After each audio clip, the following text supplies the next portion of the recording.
Mesdames et messieurs, bonsoir. Merci de nous accueillir chez vous de votre émission littéraire Mots d'ici et d'ailleurs.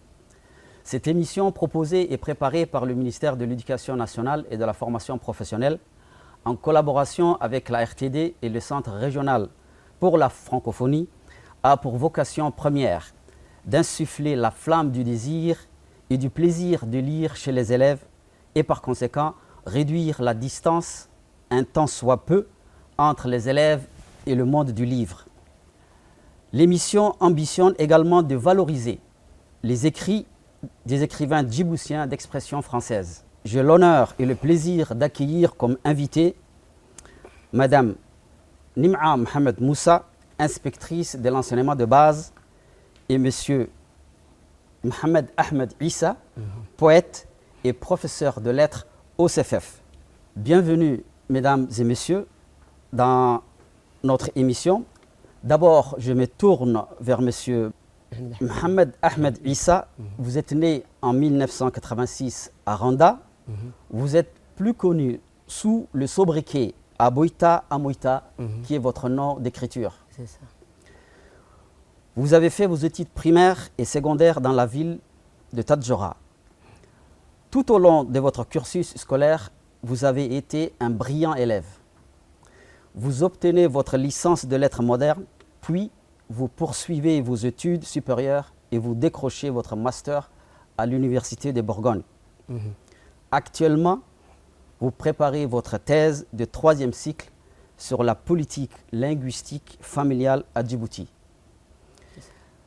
Durant vos années universitaires, vous avez été marqué par la rencontre de feu Abdi Ismaël Abdi, docteur en lettres et écrivain talentueux qui disparaîtra 6 mois après votre rencontre.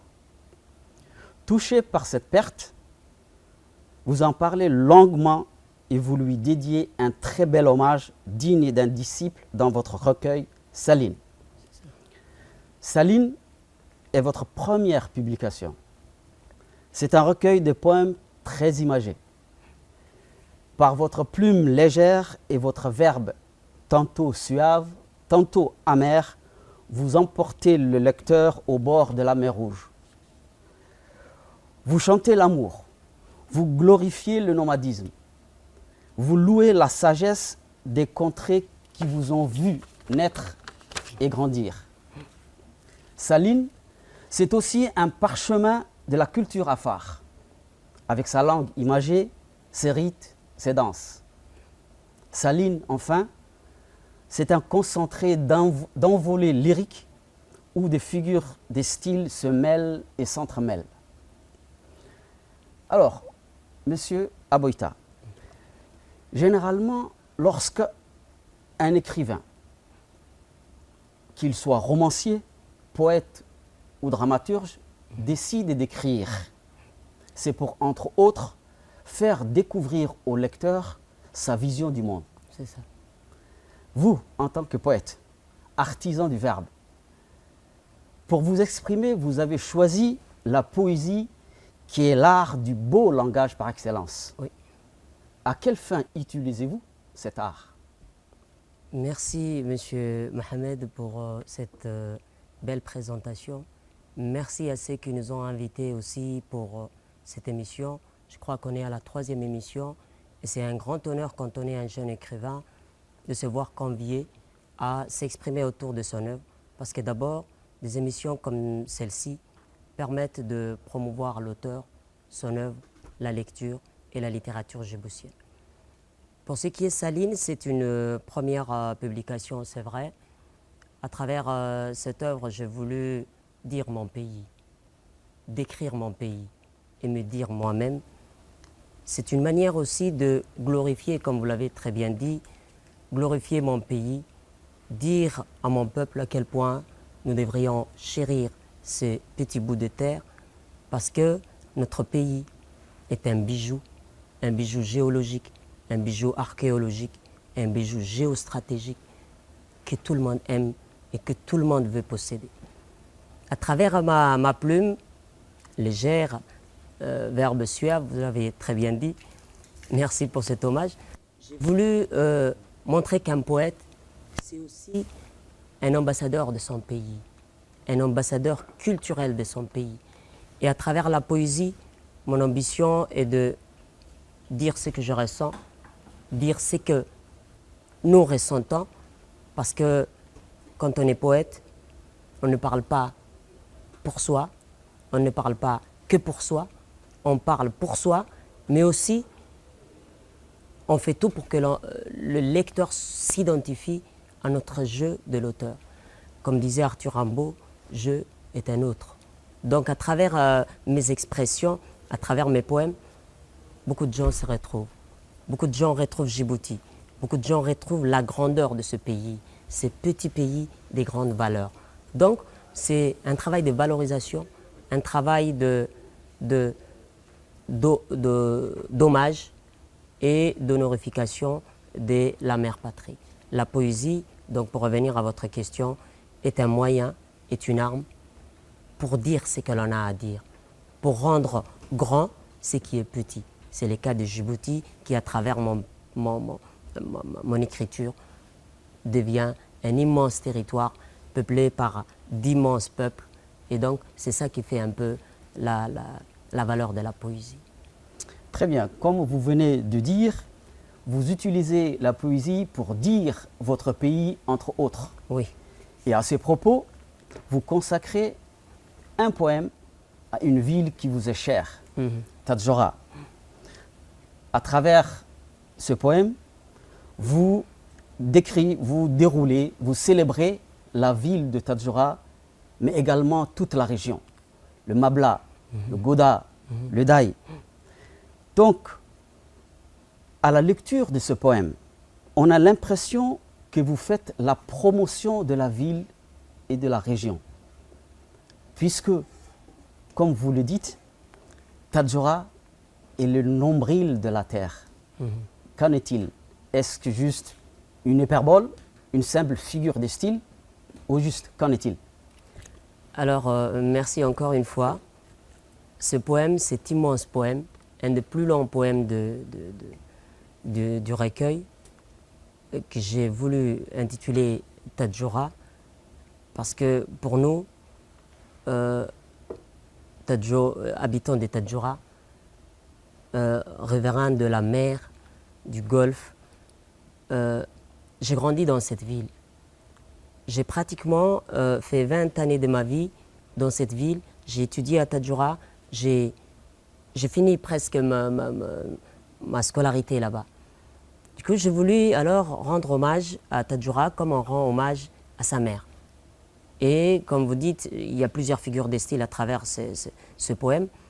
Mais entre autres, j'ai voulu considérer cette ville comme une personne. Parce que quand moi je pars à Tadjoura, c'est comme si j'allais voir quelqu'un que j'aime. Donc finalement, il y a cette personnification de la ville et c'est une manière de dire à la ville qui m'a vu naître et grandir, ton fils a écrit un texte. Et à travers ce texte, maman, ma mère, tu occupes une place essentielle. Alors Tadjoura aussi, ce n'est pas qu'une ville, c'est une personne. C'est une personne que j'aime. C'est pourquoi je l'ai personnifiée. Et toujours autour de ce poème, Tadjoura, géographiquement parlant, est une immense et riche région. Tadjoura, c'est une ville qui a la mer. Et la mer, c'est une mer. C'est une mer nourricière, comme je dis dans le poème. c'est aussi une grande ville historique dont les monuments et les architectures datent du XVIe et du XIVe siècle. C'est pour vous dire que moi personnellement, j'éprouve face à cette ville un amour passionnel, un amour digne d'un amour parental ou paternel ou maternel. Et Tadjoura, ce n'est pas n'importe où. Tadjoura, c'est Djibouti. Quand je rends hommage à Tadjoura, je rends hommage à toutes les grandes villes de Djibouti. C'est une manière de valoriser la ville, de me valoriser moi-même et de valoriser mon pays. Parce que Tadjoura, c'est une ville connue, mais c'est une ville auquel j'ai voulu vraiment rendre hommage pour tout ce que cette ville m'a donné. Donc c'est une mère. J'y ai appris à lire, à écrire, à nager à Tadjoura. Et pour revenir un peu, il y a un leitmotiv de la mer dans ce poème. Et Tadjoura est égal à la mer, est égal aux fruits de la mer. Et la mer, je le dis souvent, quand je décris la poésie, d'une manière imagée, je dis la poésie c'est comme la mer. Quand on est au bord de la mer, regardez la mer. Les premières vagues viennent, elles s'arrêtent au milieu, elles reviennent. Elles ont échoué, elles n'ont pas pu atteindre l'objectif. La deuxième vague va dépasser la seconde et ainsi de suite. Et la poésie, c'est pratiquement la même chose. Le premier vers arrive et il revient en arrière. Et le poète fait le même travail que la mer. Et la mer aussi, c'est une immensité. La poésie, le travail du poète, la littérature, c'est tout ce monde-là, cet univers que nous essayons de créer, de recréer et à travers lequel nous voulons mener nos lecteurs. Vous voyez, en vous parlant de Tadjoura, on a tous voyagé ensemble, on a pris la mer, on est allé à la mer. Donc c'est ça aussi la valeur de la poésie. C'est créer en quelque sorte une imagination, permettre aux lecteurs de voyager à travers nos textes. Sans aller à Tadjoura maintenant, depuis quelques minutes nous sommes à Tadjoura, au bord de la mer, et le vaisseau que nous avons pris, c'est le verbe, c'est les lettres, mais c'est aussi les bateaux de la poésie et de la littérature. Voilà en quelque sorte comment moi je peux expliquer cela. Donc vous êtes très reconnaissant envers la mer qui a bercé votre enfance et votre adolescence. Exactement, merci. Bien, maintenant, dans votre recueil, la thématique de l'exil traverse votre œuvre. L'exil est souvent comparé à un saut dans l'inconnu. Une aventure ambiguë, comme disait Cheikh Hamadou Khan. Il incarne l'opposition entre un chez-soi devenu exigu, hostile et indésirable, et un ailleurs supposé ouvert et hospitalier. Donc, l'exil, on peut dire que c'est un écartèlement permanent entre deux mondes opposés, l'un vécu et l'autre fantasmé. Dans votre poème intitulé « Partir », vous comparez le poète que vous êtes à un exilé dont le rêve se brise et le bonheur lointain recherché échoue sur la plage. Expliquez-nous pourquoi vous comparez le poète à un exilé. Donc là, moi j'ai eu une formation littéraire et j'ai beaucoup lu. Et à travers mes formations, j'ai pu faire de la littérature française. Et à travers la littérature française, j'ai lu Baudelaire, Rimbaud, etc. etc. Le public a normalement lu Le bateau ivre de Rimbaud, un poème qu'il a écrit sans avoir jamais vu la mer. Et du coup, quand je parle de partir, du voyage, notre pays, de par ma fonction de poète, je dois parler de ce qu'il y a et de ce que nous vivons réellement. Notre pays est une plaque tournante. Notre pays est un passage obligé de tous les transits et de tous les voyages. Et du coup, nous sommes obligés de recevoir parfois des gens qui voyagent pour aller chercher un ailleurs meilleur, c'est-à-dire chercher la vie meilleure ou réussir leur vie, etc., etc. Parfois, ces gens-là poursuivent des rêves qui parfois, dans la réalisation, est impossible. J'ai pris l'image du poète, parce que la notion que vous venez d'évoquer, qui est le thème de l'exil, c'est un thème qui est cher à tous les poètes. On peut être exilé rien qu'en étant dans son pays chez soi. Un lecteur qui se sent pas tranquille avec les gens qui l'entourent peut s'exiler à travers la lecture d'un poème ou d'un livre. Ça s'appelle la lecture, et la lecture est un voyage sans rien payer. Prenez votre livre, installez-vous quelque part, lisez. Vous lisez un texte qui parle de New York, alors que vous êtes chez vous à Djibouti, sans rien payer, par le biais de l'imagination et de la littérature. Vous avez fait un beau voyage. Et donc, pour revenir à la question de pourquoi vous parlez du poète qui s'exile et qui, à la fin... J'ai voulu prendre le personnage du poète parce que je suis poète, mais j'ai voulu dire aux gens, ne risquez pas votre vie pour rien du tout. Ne risquez pas votre vie pour des choses, pour des discours qui vous font miroiter un beau monde, un Eldorado de l'autre côté de la mer. Et combien de fois on a vu des gens partir par la mer et échouer sur une plage à Obok ou ailleurs au Yémen. C'est une manière de dire, nous, à Djibouti, nous avons conscience du danger de l'immigration. Et ce verbe « partir » là, c'est le verbe qui est conjugué, utilisé par tous les gens qui habitent dans le pays qui nous entoure et qui veulent traverser notre pays pour ensuite traverser le plus grand danger qui est la mer Rouge. Cette mer Rouge que je décris dans l'un de mes poèmes comme étant une mer ensanglantée parce qu'il y a beaucoup de personnes qui font naufrage. Et ces naufragés du destin, ce sont des gens qui poursuivent des rêves, des Éthiopiens, des Somaliens, des Érythréens. Et ça peut un jour pousser les Djiboutiens à suivre leurs pas en croyant qu'ils font quelque chose de bon et de vital. Donc, partir, c'est une manière de dire aux gens, quand vous décidez de partir, il faut savoir où vous allez, pourquoi vous allez et quelles sont les conséquences de ces voyages. Et en quelque sorte, j'ai voulu implicitement voir le thème de l'immigration, qui est une thématique qui est chère à tous les auteurs djiboutiens et à tout le monde, parce que l'immigration est aujourd'hui un fléau qu'il faut combattre et la poésie est là pour ça. Donc on peut dire que vous transmettez un message Exactement. à tous ces jeunes gens qui se lancent dans ce voyage périlleux et qui se termine malheureusement dans beaucoup de cas d'une manière très désastreuse. Justement, c'est ça. Toujours dans cette même veine de l'exil, il y a dans ce recueil, dans votre recueil de poèmes, un autre poème qui a pour titre « À l'enfant apatride ». Dans ces poèmes, c'est comme si vous parliez à votre enfant qui est parti ailleurs.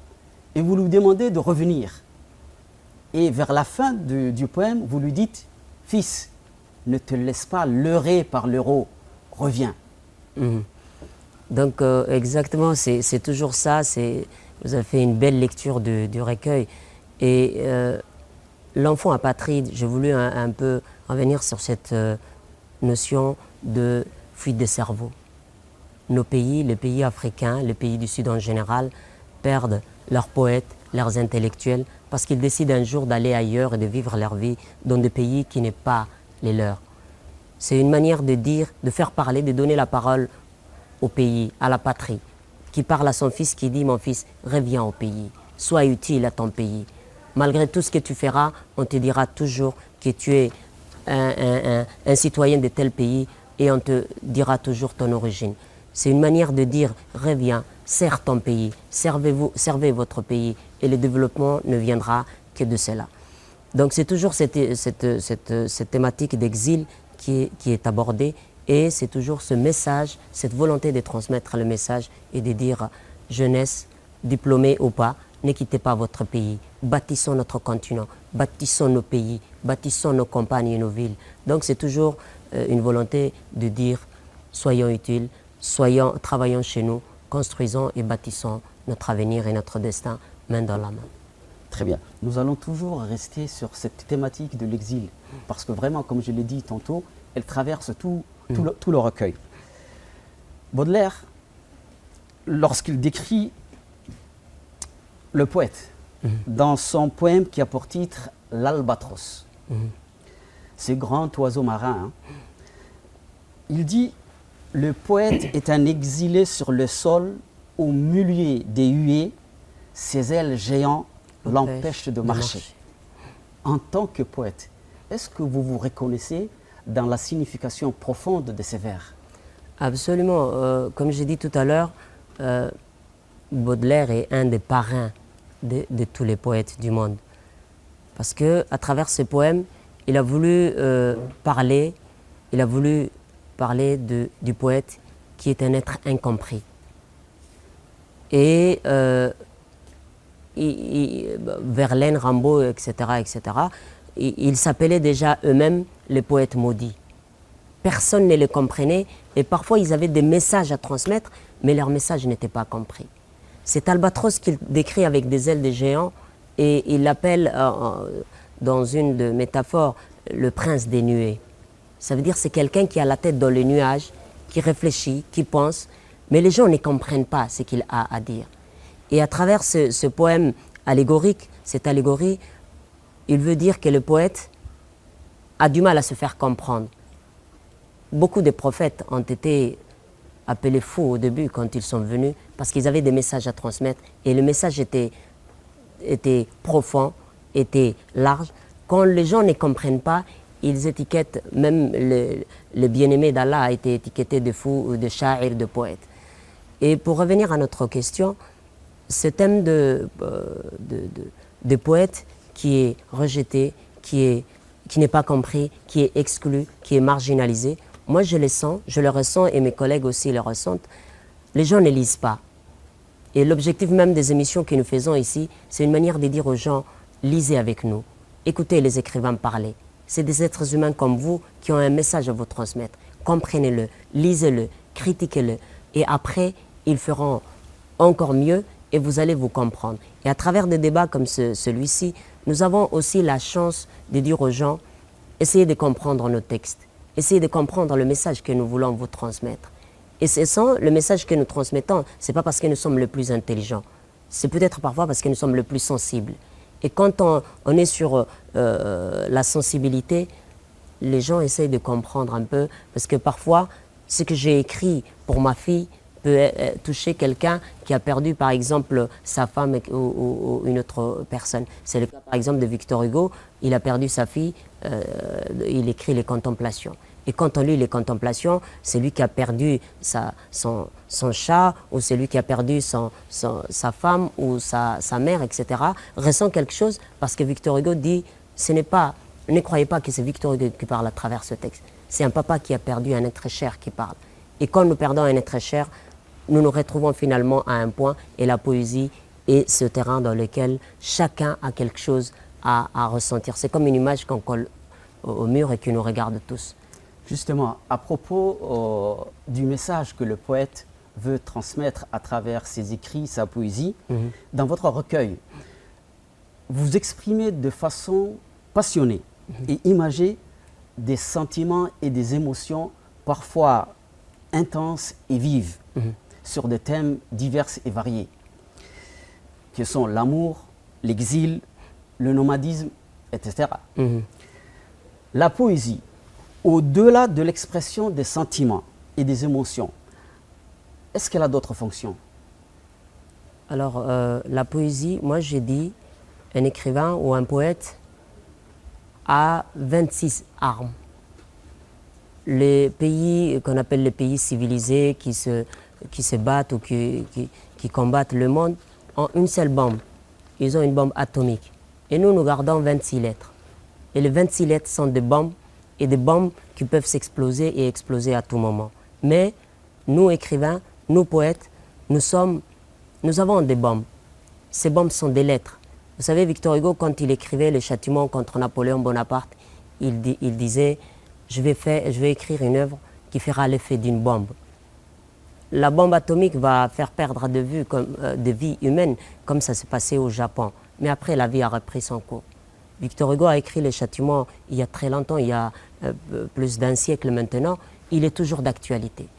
Et c'est toujours pour vous dire que le poète, son arme, c'est les lettres, l'alphabet.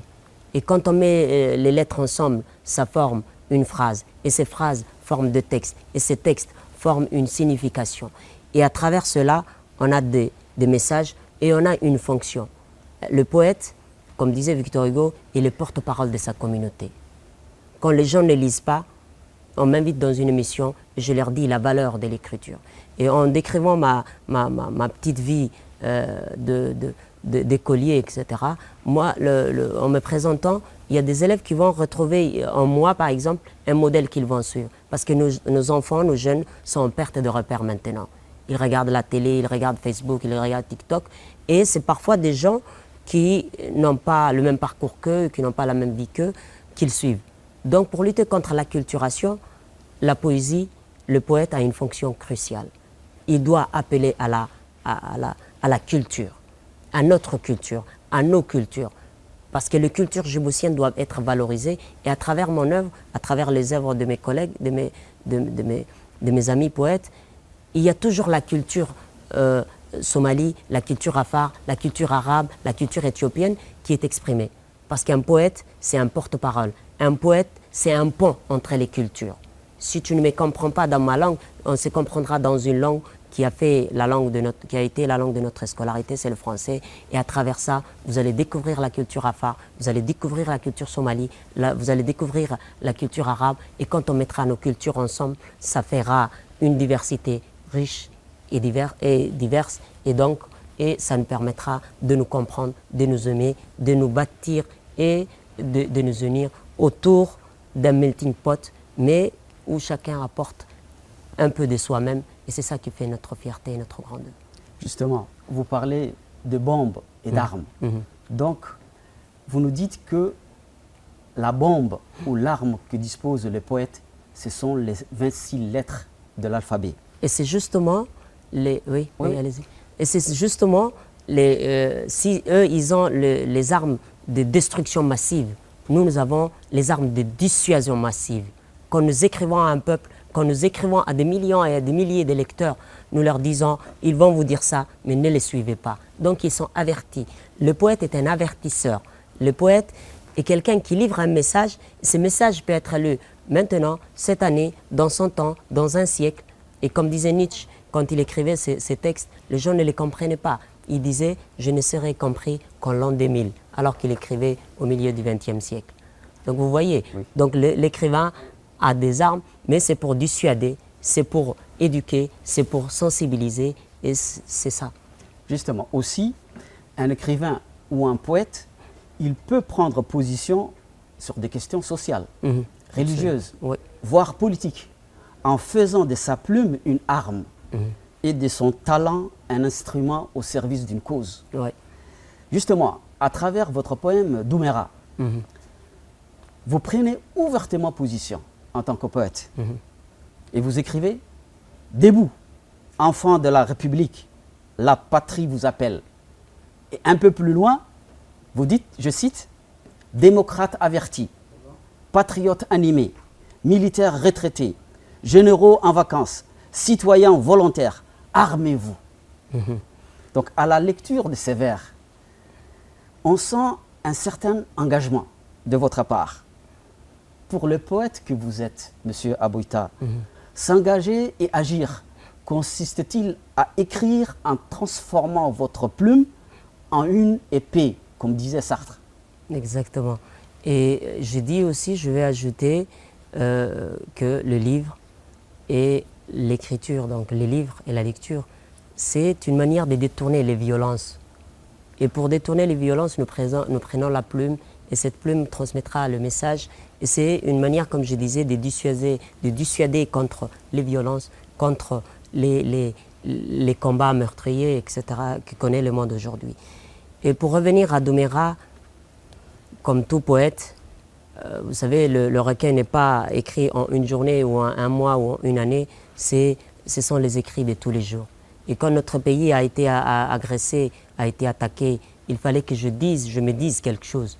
Et à la fin, que ce texte soit publié à travers ce recueil Saline, c'était un sursaut patriotique. C'est une manière de dire à mes compatriotes, quand la patrie est touchée, on est touché automatiquement. C'est une solidarité, c'est une obligation, c'est un devoir, une exigence morale de tout citoyen de soutenir son pays, de s'armer de courage, s'armer autrement et de défendre la patrie. Parce que si on note une partie du territoire, c'est comme si on t'a pris un membre de ton corps et on est handicapé. Et c'est inadmissible.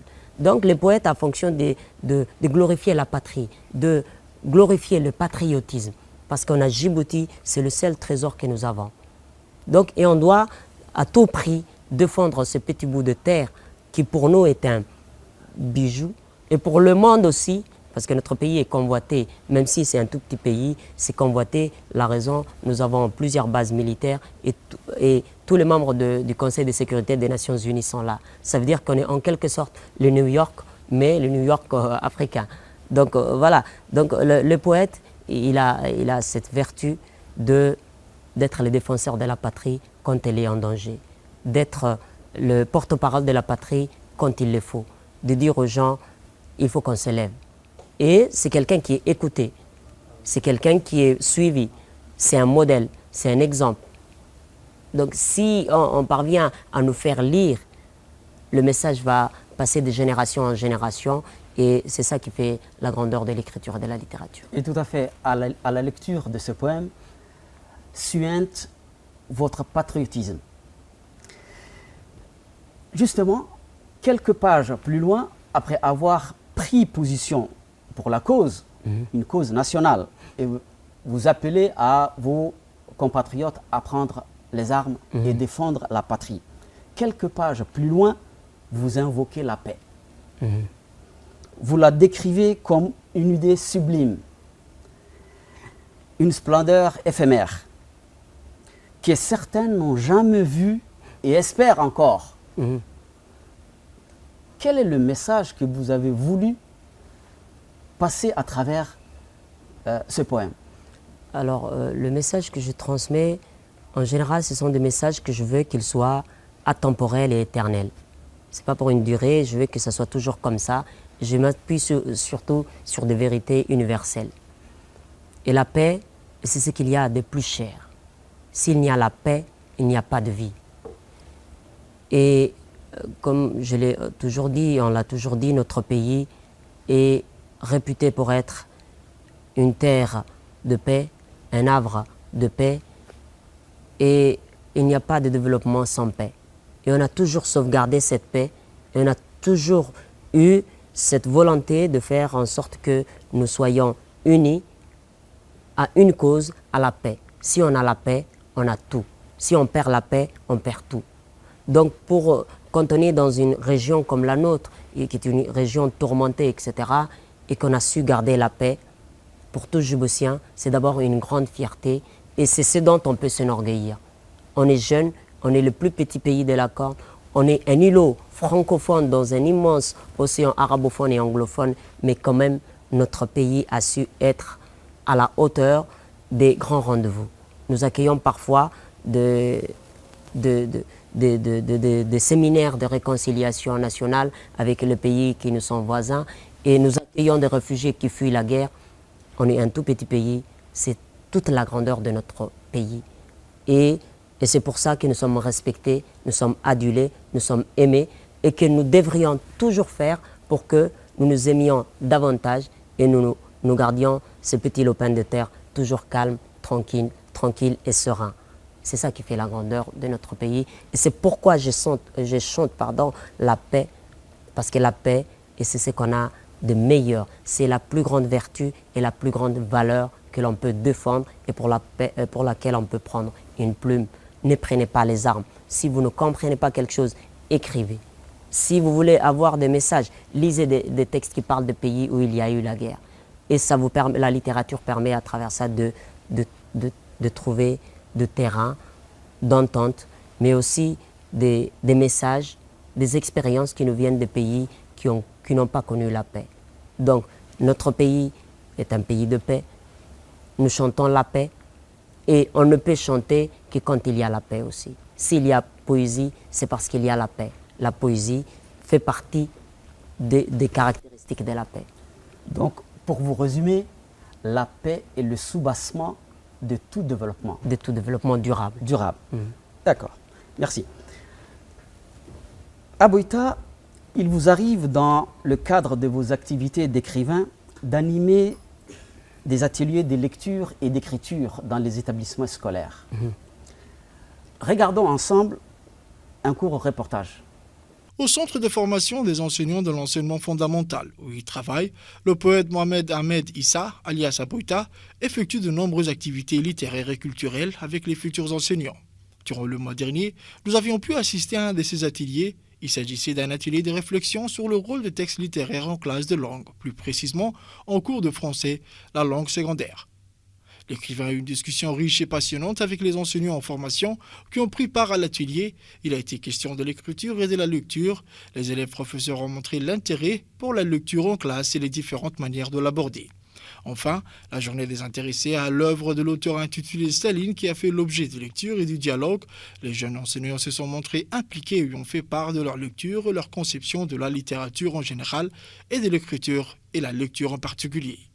Ils se sont tous montrés enthousiastes à l'idée de donner le goût de la lecture et de la passion d'écrire à leurs futurs élèves. Nous venons de voir, vous qui êtes en train d'animer un atelier au CFF. En quoi consistait au juste cette activité et quelle était sa finalité?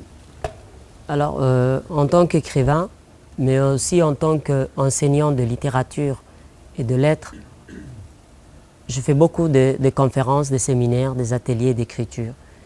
Et entre autres, il y a eu une activité que nous avions organisée ensemble au CFF avec les futurs enseignants de français.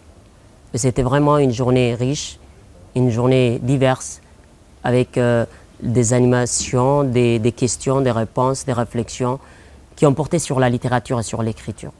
Parce que j'avais affaire à des enseignants, à des professionnels du domaine de l'éducation et en particulier du français. Quand on est professeur de français, on a en charge des élèves à qui on doit enseigner le français, qui est la langue officielle, mais aussi qui est la langue des scolarités. Si l'élève ne maîtrise pas cette langue, sa scolarité est en péril. Et on a eu à discuter autour de comment améliorer l'enseignement de cette langue, comment permettre aux enfants de lire et comment valoriser l'écriture. Vous savez, tous les écrivains les plus talentueux, comme Rimbaud ou Camus, les premières personnes qui ont vu leur génie, leur talent, c'était leurs enseignants de langue. Camus a été repéré tout petit par son enseignant, et puis avec Arthur Rimbaud, c'était toute une histoire avec son maître d'école. C'était une manière de dire aux jeunes professeurs, aux futurs professeurs, qu'ils auront en classe des élèves qui seront talentueux, qu'il faut encadrer, qu'il faut valoriser, qu'il faut également accompagner pour qu'ils puissent un jour se mettre à lire surtout davantage, mais aussi à écrire. Parce que notre pays est un jeune pays, la littérature est jeune, mais il faut que des jeunes générations se mettent à écrire pour que nous puissions avoir une littérature diverse et variée. Et pour revenir toujours à ces activités que je mène dans le cadre de la promotion de la lecture et de l'écriture, j'ai lancé il y a quelques années avec mon association, le réseau associatif de Rwanda, la bibliothèque nomade. C'est une bibliothèque avec laquelle nous allons de village en village avec des livres sur le dos du chameau pour promouvoir la lecture. C'est une manière d'adopter le mode de vie des populations locales, quels qu'ils soient, et de venir un jour avec des livres, de distribuer les livres aux élèves et de leur faire des lectures publiques. On peut le faire durant l'été, on peut le faire durant la saison fraîche. Et donc c'est une manière de vous dire que le but de l'auteur, ce n'est pas seulement d'écrire. Un poète n'a pas qu'à écrire de textes. Il doit aller sur le terrain, rencontrer le public, pousser les gens à lire. Parce que s'il n'y a pas de lecteurs, il ne sert à rien d'écrire.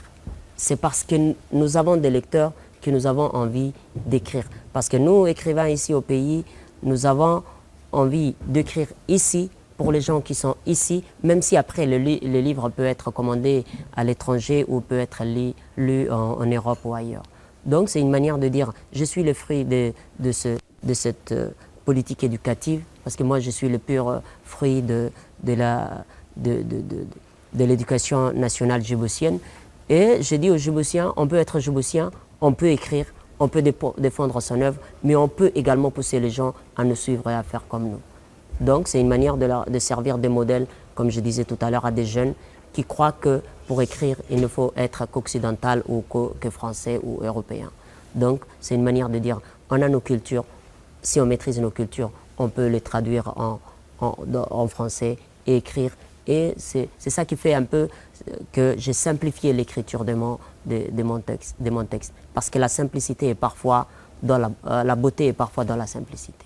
Donc, ce que vous recherchez à travers ces ateliers d'animation dans les établissements scolaires, mais également à travers vos activités dans votre association, c'est pour mettre l'eau à la bouche à ces jeunes gens pour qu'ils puissent se lancer dans la lecture. Absolument, c'est ça. Et je remercie d'ailleurs énormément le ministère de l'Éducation qui, depuis ces 2 années, a fait des travaux formidables dans les établissements scolaires. Et ce qui fait que nous sommes demandés par des établissements, par des chefs d'établissement, par des enseignants, pour aller en classe, et nous le faisons d'ailleurs volontairement, pour promouvoir la lecture. C'est comme ça, main dans la main, écrivains, institutions de MINFOP, etc., que nous pouvons promouvoir la lecture, les livres et l'écriture. Eh bien, la transition, elle est bien faite. À présent, je vais donner la parole au public. À vous la parole. Bonjour à tous. Je m'appelle Mahmoud Sougabouh, élève professeur au CFF. Aujourd'hui, j'ai 2 questions. La première, c'est en tant qu'écrivain et poète, comment vous définissez la littérature en général? La deuxième, vous avez écrit un recueil des poèmes intitulé Céline. Pourquoi ce choix? Oui, vas-y. Bonjour, je m'appelle Mohamed Ibrahim Ouskoulta, élève professeur au CFF aussi. Bon, je remercie tout d'abord les écrivains qui sont là et M. Mohamed aussi pour cette belle lecture, bien sûr, qui nous a permis de comprendre au fil et à mesure l'œuvre intégrale de M. Botha. Et alors, je rappelle que je connais M. Botha depuis longtemps et voilà. Et c'est quelqu'un aussi qui m'a permis d'avancer dans le domaine de la littérature et d'avoir des livres, de lire, et je les remercie. Bon, revenons à l'œuvre. La première question que je me suis posée, en fait, c'est pourquoi d'abord la poésie, hein? Pourquoi la poésie? Pourquoi les genres poétiques, pour commencer? Et deuxièmement aussi, comme il y a une première atout dans la vie, pourquoi, quelle a été en fait pour vous l'œuvre ou le livre qui vous a vraiment marqué et à partir desquels vous avez dit que j'aimerais devenir écrivain, quoi. Merci. Je m'appelle Hafsa Hassan Guissale, je suis une des élèves professeurs. Bon, la question que j'aimerais vous poser, monsieur le poète, c'est que qu'est-ce qui vous a pratiquement suscité l'envie, le goût, voire le désir d'écrire? Bonjour tout le monde, et je salue en fait particulièrement monsieur Abuta, notre cher formateur. J'ai 3 questions à poser à monsieur Abuta.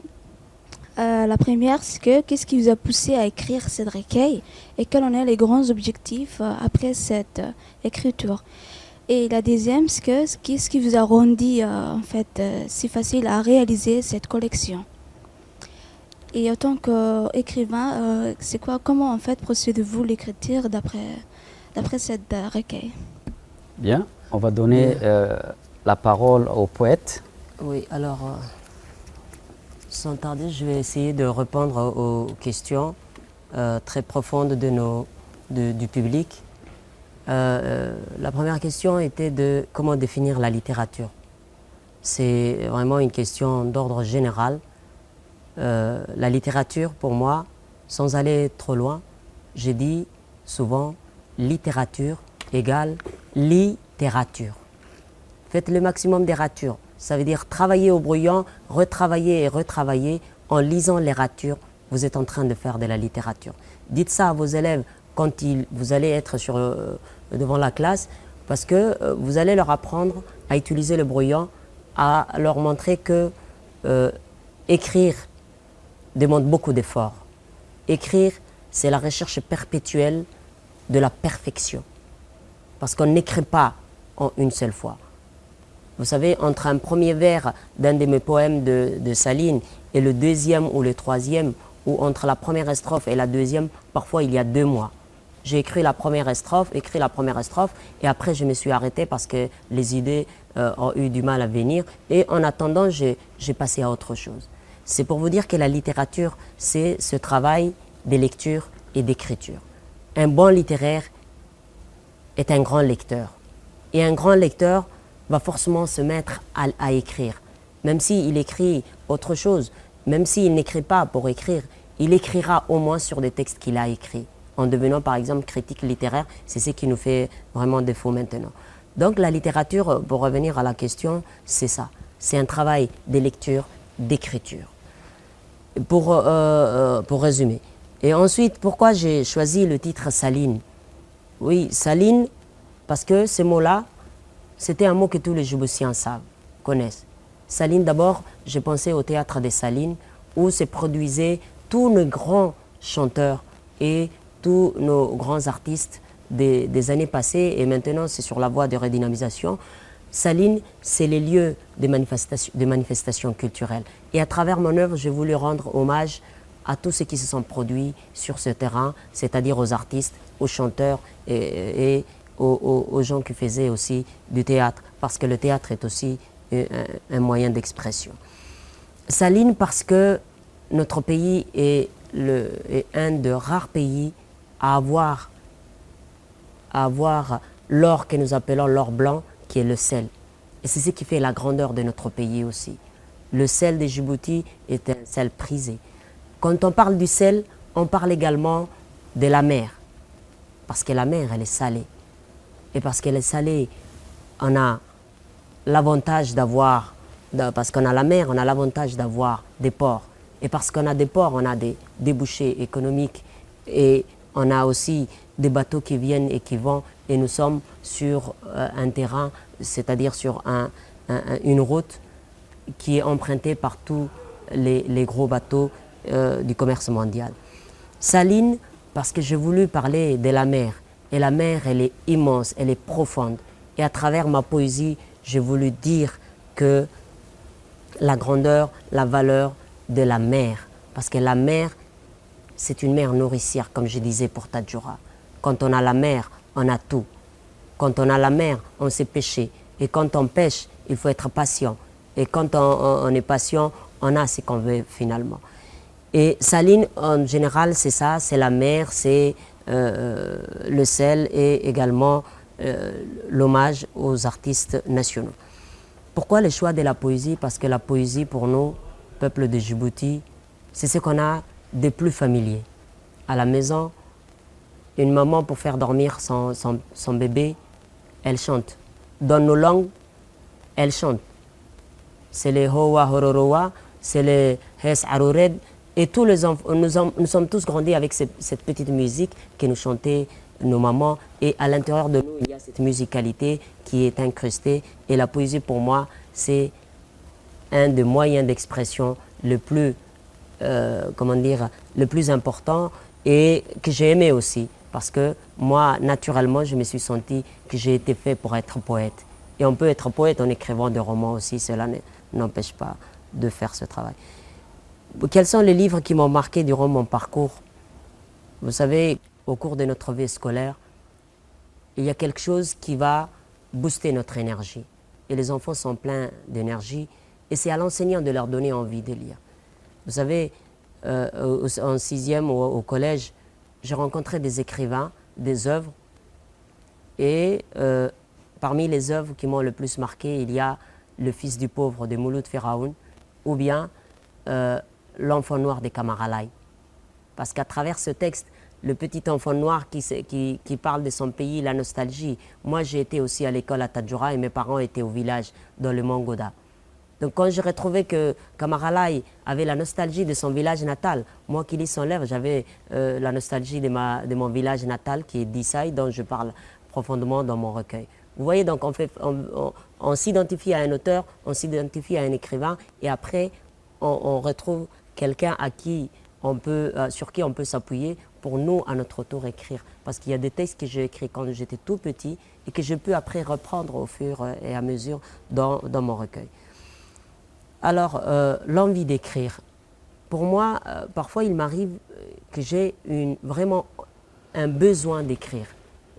Je me sens comme on a faim, comme on a soif, et quand on a soif, on veut boire de l'eau, on a faim, on veut manger.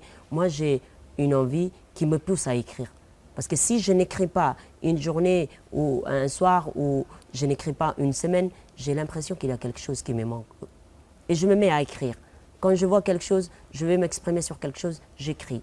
Donc l'écriture pour moi, c'est devenu un besoin. et j'écris. Et l'envie d'écrire m'est venue comme ça. Et l'envie d'être publié, parce qu'il faut un courage pour publier un livre. Parce qu'on s'expose à un public, parce qu'on publie un livre. Et c'est comme cela que venue l'envie et le désir d'écrire et de me dire et de dire ce que j'ai à dire. L'objectif de Saline, c'était comme j'ai dit tout à l'heure, d'abord de m'exprimer.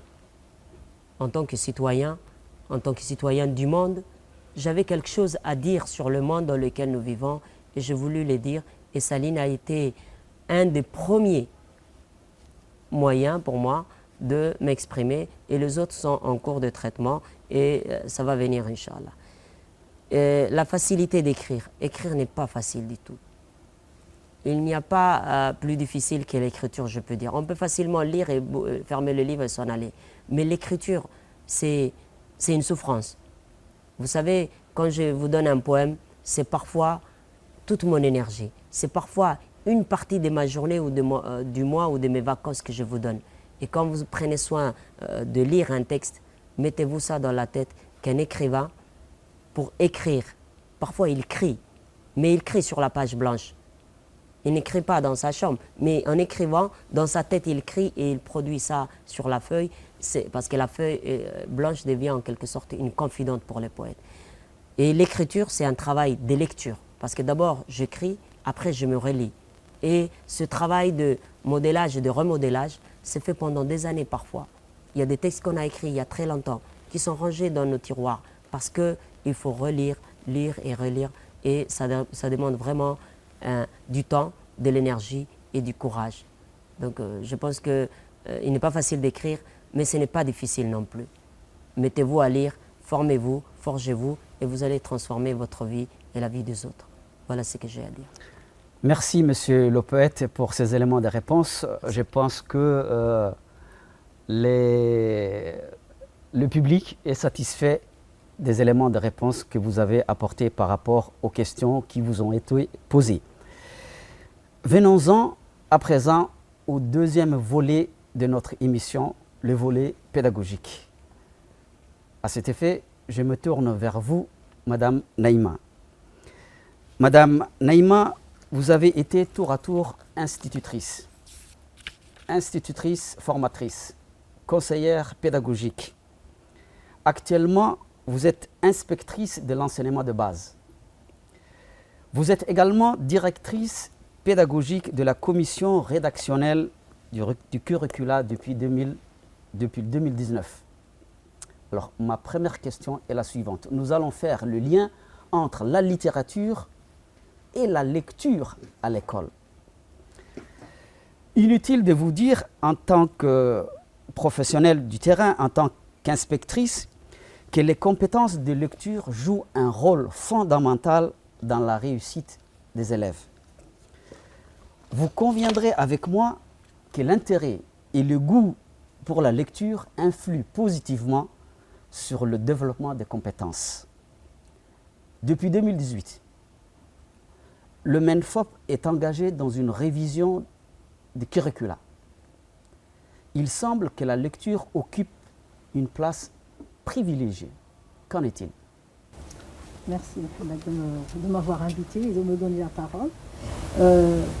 La priorité, nous avons dans cette révision, on travaille par année académique 2018-2019, nous avons priorisé dans nos programmes la lecture. Donc la lecture à travers, pour le cycle 1, l'oral. Et de ce fait, nous avons commencé à reprendre l'ancienne méthode syllabique qui a été mise un peu de côté par rapport à la semi-syllabique, on va dire, ou les mots globaux. Donc nous, ce qu'on a fait, c'est de prioriser l'oral pour le mettre en relation pour la lecture. Donc, à partir du cycle 1, nous avons commencé à mettre l'enfant dans un bain linguistique. Dans un bain linguistique où il pourra avoir un bagage pour qu'il puisse après appréhender la lecture. Et dans ce bagage, nous avons dans un premier temps, en première année, mis l'accent sur le langage. Pourquoi le langage? Pour que l'enfant puisse acquérir un peu plus, puisqu'il vient de la maison, même s'il n'est pas vide et qu'il a quand même quelques bagages dus à ses parents, à son entourage, à ses frères et sœurs. nous avons essayé de mettre l'accent sur l'oral.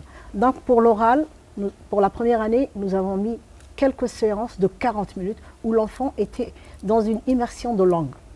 À partir du module 2, nous avons essayé de mettre un peu en douceur la lecture. Donc la lecture, à travers une nouvelle méthode aussi, même si on garde la syllabique, nous avons quand même commencé à faire écouter l'enfant. Nous avons pris le Big Book, faire écouter l'enfant, l'enseignant fait la lecture, il décrit l'image et après, il lit la phrase. Donc l'enfant, dans un premier temps, il est déjà mis en plein milieu de la lecture. L'oral est mis en relation avec la lecture. C'est pourquoi nous avons aussi une séance de 30 minutes de lecture plaisir par semaine pour le cycle 1. Et la nouveauté, c'est que ce document-là, il y a 8 séances, donc 8 semaines qui sont travaillées dans chaque module. 8 semaines sont travaillées dans chaque module. Et dans ces modules-là, l'enseignant raconte. Une fois qu'il a fini, que les enfants ont écouté, il essaye de demander et de faire répéter ce qu'ils ont compris. Et chacun, à travers l'image et la lecture faite par l'enseignant, ils essayent de reprendre. Donc, pour le cycle 1, nous avons 2 big books, celui de la première année et celui de la deuxième année, qui renforcent la lecture syllabique. Actuellement, depuis qu'on a révisé, nous avons mis des textes qui sont au niveau de l'enfant, dans le vécu de l'enfant, pour que la lecture soit plus facile. Tout le vécu de l'enfant par rapport à sa journée de l'école, à la maison, à ce qui se passe dans sa vie, au fait, on a pris presque tous les registres pour mettre l'enfant dans le vécu et le préparer pour la lecture. Donc, en cycle 1, le Big Book est une nouveauté par rapport à l'ancienne méthode, malgré le manuel de lecture et le livret qui accompagne ce Big Book. Pour le cycle 2, nous avons commencé par prendre ces livres nivelés qui vont du niveau 6, 7, 8 et 9. Donc les livres nivelés, ils sont là pour accompagner l'enfant. Il y a le manuel de français dans la 3e année où il y a des textes qui sont de plus en plus lents parce qu'on essaie de préparer l'enfant à la littérature. Au bout de la 4e année, ce qu'on est en train de concevoir actuellement, il y a des textes littéraires, il y a même la biographie d'une auteure de chez nous, Mme Aïcha Robleh. Donc on essaye nous-mêmes de mettre en relation la lecture et à travers faire émerger nos auteurs djiboutiens dans le manuel de djiboutien. Alors, si j'ai bien compris, cette révision met l'accent sur la lecture pour non seulement donner le goût à l'enfant à lire, mais également pour améliorer son expression, puisque la langue française, c'est la langue d'enseignement. Et si l'enfant ne maîtrise pas cette langue, qui est la langue d'enseignement, il aura des difficultés à poursuivre sa scolarité. Et comme vous venez de nous dire, très tôt, vous mettez l'enfant dans un bain lettré. C'est-à-dire, voilà, il est en contact avec l'écriture, avec l'écrit.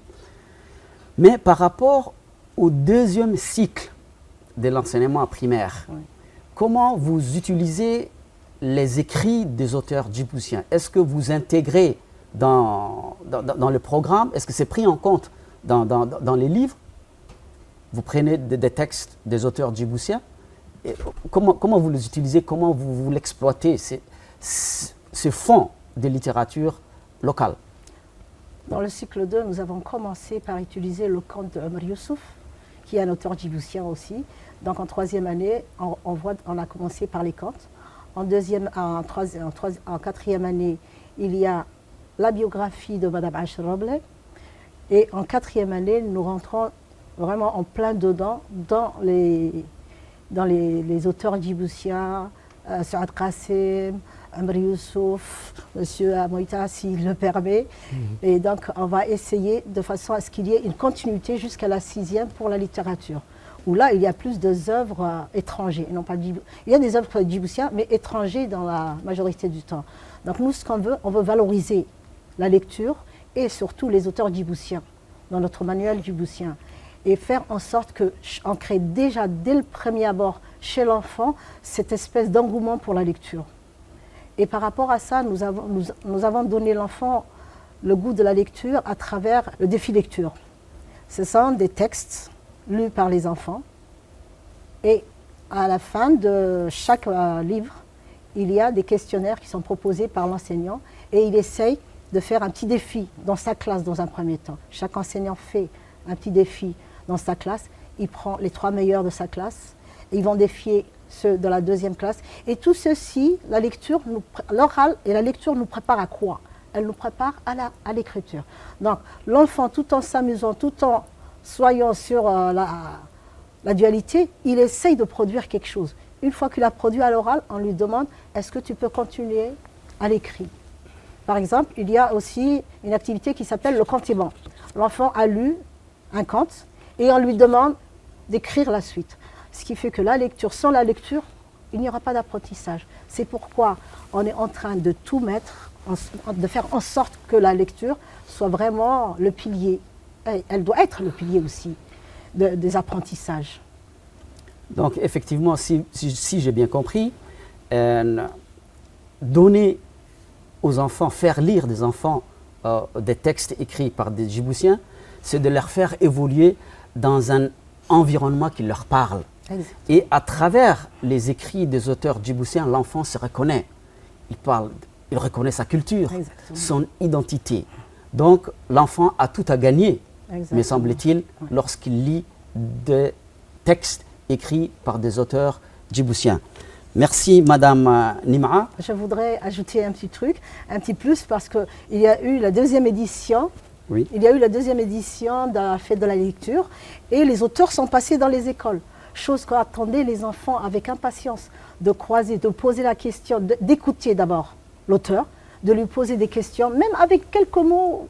Ils n'ont pas beaucoup de bagages, mais ils ont aimé partager avec cet auteur djiboutien le contenu de son œuvre. Très bien, merci beaucoup. Comme à l'accoutumée, nous allons passer à la question du jour. Cette question est particulièrement adressée aux jeunes téléspectateurs. La question est la suivante. Omar Youssouf a écrit « Les Corsales, la bosse du dromadaire, Saline ». Quelle est la bonne réponse? Envoyez vos réponses à l'adresse suivante qui va s'afficher en bas de l'écran. Bien. Alors, nous arrivons au terme de notre émission. Abouita, le mot de la fin. Le mot de la fin, je dis merci au ministère qui a fait ce très beau travail, qui nous met en valeur, mais qui met en valeur aussi la littérature djiboutienne et surtout l'activité de la lecture. Je dirais aussi à mes compatriotes, jeunes, moins jeunes ou adultes, de faire en sorte que la lecture soit un engagement permanent. Disons tous, je m'engage pour la lecture et ce sera le début de la réussite de tous et de toutes. Merci. Madame Neima, le mot de la fin? Merci Mohamed. Moi, mon mot de la fin, ce serait lire, lire et relire encore. Donc, ce que je demande aux parents, c'est de nous aider à faire lire tout le temps leurs enfants. Alors, il ne faut pas se dire on est en vacances, justement, c'est le moment d'en profiter, le moment que l'enfant puisse s'évader en faisant une lecture plaisir. Lisez. Lisez. Lisez, c'est sur ces mots que nous clôturons notre émission. Mots d'ici et d'ailleurs. Il ne me reste plus qu'à remercier mes invités. Madame Naïma Mohamed Moussa, inspectrice de l'enseignement de base. Monsieur Mohamed Ahmed Issa, poète et professeur de lettres au CFF. Un grand merci à vous, téléspectateurs. D'ici la prochaine émission, portez-vous bien.